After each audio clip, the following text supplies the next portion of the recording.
Hi, we're here with Ms. Blackwell. Ms. Blackwell, you had brought your daughter Stacy in to see us a little bit ago. Could you just kind of give us a brief history of what Stacy's diagnosis was and her age and what kind of problems she was having? Stacy's had brain damage since she was 3 days of age, really. She had grand mal seizures.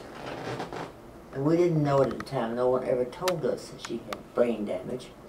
We just knew she was having developmental problems.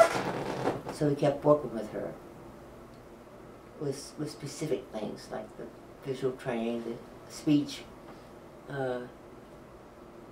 gross and fine motor development at a special school when she was young. But then as she got older, she couldn't get these things in school because it wasn't available. So I took her to Dr. Eugene Spitz in Norton, Pennsylvania for a week, and they did the diagnosis. And he said yes, and I did see it. It was on the camera of the brain, and she had chronic encephalopathy, psychomotor retardation, and a seizure disorder, but not clinical seizures. She stopped having the seizures. But the seizures did a lot of damage. In fact, when she was a nurse at UVA, they asked my husband. They didn't let me go there because she was just 7 days old at first. If they wanted him to withhold her medicine. Mm. So they knew something was bad, but he didn't tell me that either until later on. But he couldn't do it. Thank goodness, because Stacy has grown with her problems and with her growth. Every bit of it has been a milestone for her. She's 44 years old, and this has been her life. She's been, I used to say, she's cut and pasted together. Mm. But so then we found this office. We found a functional neurologist in this area, so I brought her over, and you did the evaluation. Stacy has her walking has improved. The coordination is much better. Even her expressive language has improved.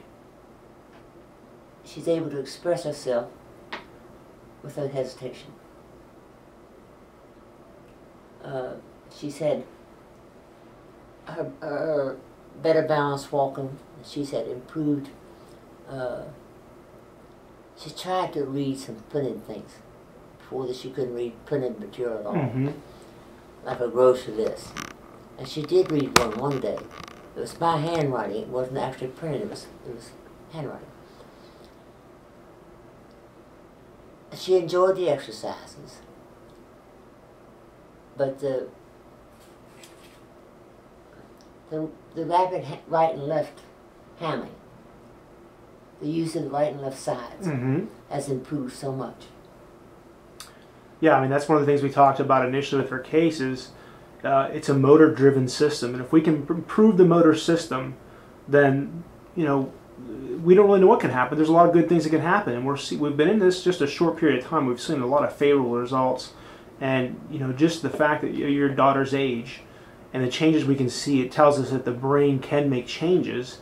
It's not a plastic organ like we always thought it was. It's a malleable structure that can be molded according to the amount of information you give it, which is really, this is very encouraging, and it's very exciting for me to see something like this clinically. This is what it's all about. So, you know, I'm really excited to hear these kind of changes that you're sharing with us. And we really appreciate having Stacy and you in the office. And if there's anything else you want to address, by all means. I think a lot of people feel that once a person is beyond a certain age, the brain is what it is. And we see a lot of, especially young people, fall in the cracks with behavioral problems, in trouble, when a little bit of neurological help may have saved it all. Absolutely, yeah. Could have been a big difference. So I'm a firm believer in functional neurology. Well, and Stacy's a good example. That's right. Well, that's fantastic. Thank you so much for your time. You're welcome. Good luck.